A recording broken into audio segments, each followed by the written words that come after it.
आज हम बात करेंगे एक और वायरस के बारे में, चांदीपुरा वायरस। अभी ये डिज़ीज़ काफ़ी ज़्यादा देखने को मिल रही है। गुजरात में इसके काफ़ी ज़्यादा केसेस देखने को मिल रहे हैं। राजस्थान में भी इसके 2-4 केसेस देखने को मिलेंगे, जो भी एरिया गुजरात के टच में है। तो अब बात करते हैं कि ये चांदीपुरा वायरस होता कैसे है, ये फैलता कैसे है, इस वायरस का ट्रांसमिशन कैसे होता है, इससे हम अपने आप को कैसे प्रिवेंट कर सकते हैं, और अगर ये किसी के हो जाए तो उसको क्या-क्या चीज़ें करनी चाहिए। तो अभी बात करते हैं कि ये जो चांदीपुरा वायरस है, ये मोस्टली अभी देखने को मिल रहा है गुजरात के कुछ पार्ट्स में। अभी तक जो देखा गया है डब्ल्यूएचओ के साइट के हिसाब से, तो मोर देन 60 डेथ हो चुकी है गुजरात में इस वायरस की वजह से। तो अब बात करते हैं इस वायरस की हिस्ट्री के बारे में, ये वायरस आया कहाँ से है। तो इसका जो वायरस का फर्स्ट केस जो देखने को मिला था अपन को, वो 1965 में देखने को मिला था। 1965 में जो इसका सबसे पहला केस देखने को मिला था, वो चांदीपुर में देखने को मिला था। और वो कहाँ पे, महाराष्ट्र में। तभी से इस वायरस का नाम चांदीपुरा वायरस, इसका नाम लिखा दिया गया है। तो अभी चांदीपुरा जो महाराष्ट्र में, वहाँ पे इसका एक फर्स्ट केस देखने को मिला था 1965 में, जब 2 लोगों का ब्लड सैंपल लिया गया था।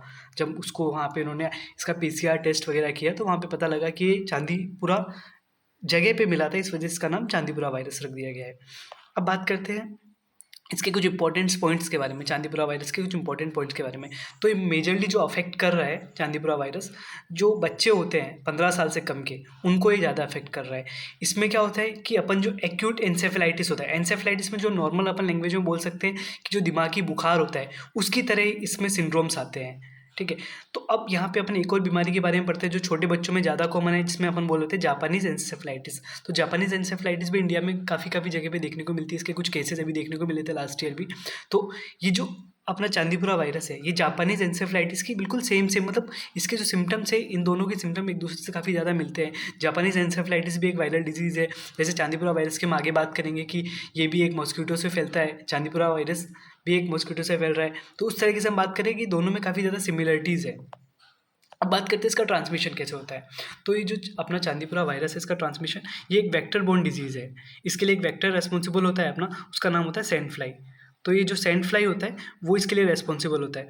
अब बात करते हैं एक दूसरा एक मॉस्किटो, ये सैंड फ्लाई है। यहाँ पे अपन ये देख रहे हैं, ये सैंड फ्लाई है। अब अपन बात करते हैं एक और दूसरा एक मॉस्किटो है, जिसको अपन बोलते हैं एडिस एजिप्टी। अब एडिस एजिप्टी है, यही मॉस्किटो रेस्पॉन्सिबल होता है किसके लिए, डेंगू के लिए। किसके लिए, डेंगू के लिए। ये एडिस एजिप्टी है, तो ये रेस्पॉन्सिबल होता है डेंगू के लिए। अब बात करते हैं कि इसमें सिम्टम्स क्या देखने को मिलेंगे। अगर किसी बंदे को चांदीपुरा वायरस हो गया है, तो उसको सिम्टम्स क्या क्या देखने को मिलेंगे। तो इसमें सबसे पहला जो सिम्टम होगा, क्योंकि वो भी वायरल डिजीज़ है, तो उसमें फीवर देखने को मिलेगा। बट इसमें जो फीवर आता है, उसका काफ़ी रैपिड ऑनसेट होता है। रैपिड ऑनसेट का मतलब वो फिर मतलब काफ़ी जल्दी से फीवर देखने को मिलेगा। मॉस्किटो ने बाइट किया, उसके बाद जैसे ही उसके अंदर वो जाएगा वायरस, जैसी बॉडी के अंदर वायरस जाएगा, तो उसके मतलब कुछ ही टाइम में उसके अंदर फीवर आने लगेगा। दूसरा, डायरिया हो सकता है उस बंदे को। तीसरा, इसके अंदर वॉमिटिंग देखने को मिलती है। कन्वल्शन देखने को मिलते हैं। कन्वल्शन मतलब जिनको अपन दौरा पड़ना बोलते हैं। फिर उस बंदे को सिर में दर्द हो सकता है, क्योंकि ये वायरस मोस्टली जो अफेक्ट करता है, अपने ब्रेन को अफेक्ट करता है। फिर नेक स्टिफनेस, मतलब जो अपनी गर्दन की नसें, उनमें खिंचाव देखने को मिल सकता है। फिर अल्टर्ड सेंसोरियम, मतलब उस बंदे को ये नहीं पता रहेगा कि मतलब उसके दिमाग का संतुलन ठीक नहीं रहेगा। फिर इसमें जो सबसे मेजर एक चीज़ होती है चांदीपुरा वायरस के अंदर, क्योंकि ये ब्रेन को अफेक्ट करता है, तो उसमें एन्सेफेलाइटिस। एन्सेफेलाइटिस को जो नॉर्मल भाषा में अपन बोलते हैं, उसको बोलते हैं दिमागी बुखार। अब यहाँ पे आप जैसे देख पा रहे होंगे, इस बंदे को, इसका जो ब्रेन है वो अफेक्टेड है। यहाँ पे ये देख रहे हैं, ये वायरस है और इसके ब्रेन में चला गया है। तो इसकी वजह से क्या देखने को मिलेगा, एन्सेफेलाइटिस। एन्सेफेलाइटिस, ये इसको अपन क्या बोलते हैं, दिमागी बुखार। तो यहाँ पे ये दिमागी बुखार देखने को मिलता है। ये इसका सबसे सीवियर कॉम्प्लिकेशन है इस डिजीज़ का, चांदीपुरा वायरस का। और जो डेथ जो हो रही है, जो मोस्टली जो डेथ हो रही है बच्चों की, वो इसी एन्सेफेलाइटिस की वजह से हो रही है। अब बात करते हैं इसका ट्रीटमेंट क्या है। जैसे हमने बात किया कि कोई भी वायरल डिजीज़ होती है, तो उसके लिए एंटीवायरल अपन दे सकते हैं। बट चांदीपुरा वायरस के लिए अभी तक कोई भी एंटीवायरल ड्रग्स नहीं बनी है। इसके लिए अभी तक कोई वैक्सीन भी नहीं है। तो अपन क्या करेंगे, इसके अंदर हम बचाव कैसे करें। तो अभी तक इसका जो सिम्प्टोमेटिक मैनेजमेंट है, सिम्प्टोमेटिक मैनेजमेंट का मतलब है कि जो भी उसको सिम्टम्स आ रहे हैं, जैसे हमने बात किया हेडेक आ रहा है, तो अपन हेडेक के लिए उसको सिर दर्द की कोई गोली दे सकते हैं, पैरासीटामोल दे सकते हैं। फिर हमने बात किया कि उसको फीवर आ रहा है, तो अपन उसको एंटीपायरेटिक्स दे सकते हैं। फिर हमने बात किया कि उसको डायरिया हो रहा है, तो हम डायरिया के लिए कुछ दवाई दे सकते हैं उसको। हमने बात किया कि उसके कन्वल्शंस हो रहे हैं, तो वहाँ पे अपन उसको कुछ बाकी दवाइयाँ दे सकते हैं। अब बात करते हैं कि जो चांदीपुरा वायरस है, अगर इसका जितना जल्दी हम डायग्नोज कर लेंगे, तो उतना ही इसका ट्रीटमेंट आसान रहता है। जितना अर्ली हम इसको डायग्नोज़ करेंगे तो उसका ट्रीटमेंट उतना ही आसान रहेगा, मतलब उसका ट्रीटमेंट उतना अच्छे से कर पाएँगे। क्योंकि जब ये डिज़ीज़ प्रोग्रेस करती है, ये मतलब लास्ट स्टेज पे जाने लगती है, जब बॉडी के अंदर ज़्यादा फैलती है तो अपनी ब्रेन को अफ़ेक्ट करती है, एन्सेफेलाइटिस कॉज़ करती है। तो उस केस में अपन को क्या होता है कि दिक्कत होती है इसको ट्रीट करने में। अब बात करते हैं प्रिवेंशन। अब हमने बात किया कि डिज़ीज़ कैसे हो रही है, ये डिज़ीज़ हो रही है मॉस्किटो बाइट से। तो इसका प्रिवेंशन सबसे पहला पर्सनल प्रोटेक्शन। पर्सनल प्रोटेक्शन का मतलब हो रहा है, ये मोस्टली देखने को मिली छोटे बच्चों के अंदर। तो अपन क्या करेंगे, उनको फुल स्लीव के क्लॉथ पहनाएँगे। उनको फुल स्लीव के क्लॉथ पहनाएँगे, उनके हाथ वगैरह, ताकि उनके हाथ वगैरह, उनके पैर वगैरह वो सारे के सारे कवर रहें, क्योंकि मॉस्किटो वहाँ पे बाइट नहीं कर पाएगा। फिर जैसे कुछ मॉस्किटो रिपेलेंट्स होते हैं, ओडोमोस वगैरह, वो लगाएँगे ताकि मॉस्किटो उनकी बॉडी पे ना आए। फिर यहाँ पे जैसे हमने घर के अंदर हम पता करें मॉस्किटोज़ काफ़ी ज़्यादा हो रहे हैं, तो जो मॉस्किटो कॉइल्स होती हैं वो अपन यूज़ कर सकते हैं।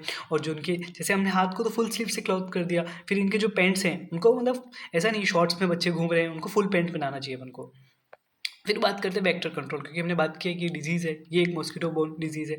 तो मॉस्किटो जो है इसका कौन सा सैंड फ्लाई, तो हम सैंड फ्लाई के वेक्टर को उसका मतलब उसकी ब्रीडिंग साइट को रोकने के लिए हम क्या कर सकते हैं, वहाँ पे डीडीटी का स्प्रे कर सकते हैं। जैसे ये देखिए हम अंकल ये डीडीटी का स्प्रे कर रहे हैं, तो उससे क्या होगा कि जिसके मॉस्किटोज़ होंगे उनके जो लार्वा होंगे वो मर जाएंगे वहाँ पे। फिर अब ये देखने को मिलता है कि ये जो चांदीपुरा वायरस है, इसका जो मॉस्किटो है सैंड फ्लाई, ये अपने घर के अंदर जो दरारें होती हैं, ये दरारें होती हैं, ये इसके अंदर क्या करता है, अपने अंडे देता है। अंडे देने के बाद उसके अंदर बच्चे निकलते हैं। तो वहाँ पे जो रिपेयर जैसे क्रैक्स जो रहते हैं अपने घर के अंदर, उनको हमने क्या करना है, रिपेयर करना चाहिए, ताकि वहाँ पे इसका जो ब्रीडिंग साइट है वो वहाँ पे ना बन पाए। अब बात करते हैं कि अपनी डिज़ीज़ हो चुकी है, तो अपनी इम्यूनिटी जितनी ज़्यादा कमज़ोर रहेगी, अपन को कोई भी डिज़ीज़ इतनी आसानी से होगी, तो इसलिए अपनी इम्यूनिटी को अच्छा करने के लिए हमको एक बैलेंस डाइट लेनी चाहिए। बैलेंस डाइट मतलब उसमें अपना सारा कुछ होना चाहिए, प्रॉपर अमाउंट में जो अपने प्रोटीन्स होने चाहिए, प्रॉपर अमाउंट में अपने कार्बोहाइड्रेट्स होने चाहिए।